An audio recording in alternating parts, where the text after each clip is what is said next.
Here's a question for you. Did you grow up on a tractor? Good to have you here. It's 10:14.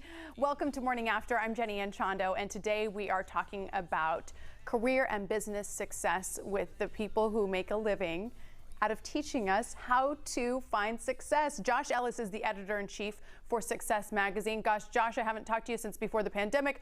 We launched a show, you had a baby, and now created a social media network. How are you? I'm doing great. It's amazing how busy we can get when what was supposed to be like the least busy time of all of our lives, right? I know. Great to be talking with you. Yes, isn't that the truth? So I would love to hear about this social network, Achievers, that you have created and how we can kind of get in on that. Yeah, so Success as a magazine, over my shoulder, you see it there, has been around for 124 years. A lot has changed in that time. And we just know that where the media environment is going, we can't just push out content through the pages of the magazine or our website. We have to become a hub for people who want to have the conversations that we have in the magazine and on the website and on our podcasts in general.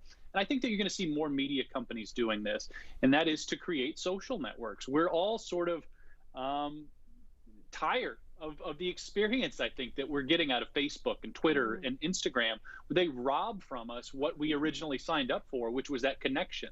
And so I think you're going to see more purposeful networks like Achievers. Yeah, so let's talk about what Achievers is. What would somebody get if they signed up? Is this, I mean, I'm guessing because it's for work, it's not a bunch of pictures of your kid, or is it? Well, not necessarily, although if that contributes to your career, your growth as an entrepreneur, or maybe your growth just holistically as a person, then possibly. Achievers is a rallying place where people can get mentorship from others who have gone before them in their careers and their journeys in business, and they can get live training from our editorial board. We've put together a group of some of the greatest thought leaders and best-selling authors in the world on subjects of money and entrepreneurship and relationships and lifestyle. And so these folks host live trainings and they create courses there. This is totally free to anyone who wants to join. It's you can think of, somebody asked me yesterday if it was like LinkedIn, a little bit, except without all the self-promotion. It's about helping one another level up because there's mentorship there. Oh, that's interesting. Yeah, and I think it was our producer, Tyler, because I said, I was discussing with him, I said, I wonder how this will be different than LinkedIn, because I follow Success on LinkedIn, and you put out some really valuable content there. But you're right, I think that the essence of being on LinkedIn really is a lot about self-promotion and perhaps finding a job or making a connection, but it sounds like this is meant for meaningful connections that then continue past the platform. Yeah, I think that when we all sign up for a social network, the goal is to become closer to like-minded people. Does that really happen when you're on LinkedIn or Facebook? I mean, when I'm on Facebook, I argue with my uncles about politics, or when I'm on LinkedIn, I get hit over the head with, people who want to pitch me something, something that I don't need.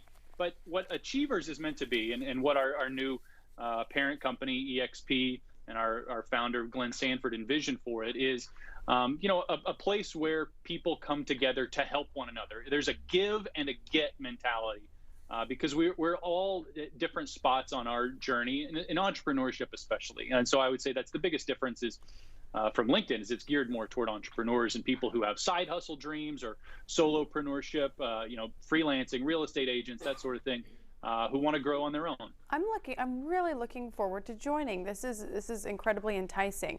I would like to hear from a business perspective how Success has really transitioned over the years. I mean, my gosh, when I was in journalism school, I thought I was going to work for a magazine, and then it was like, our magazine's drifting. Am I going to work for a newspaper? Are they drifting?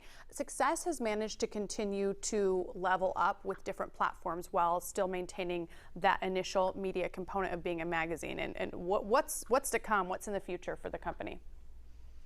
So we're a bi-monthly magazine. You can always find us on newsstands. You can subscribe to it just the way that my parents and grandparents and great-grandparents did. But it's the job of any media company, and you guys do this with your show, is you just have to greet the audience where they are. And so our mission is to serve people, to help them reach their goals. And we have to do that however they consume the content. And so we produce podcasts. We have very active social media feeds. And as I've been saying, we're trying to create this hub where people can can curate their own personal growth at achievers.success.com, or the Success Achievers community app.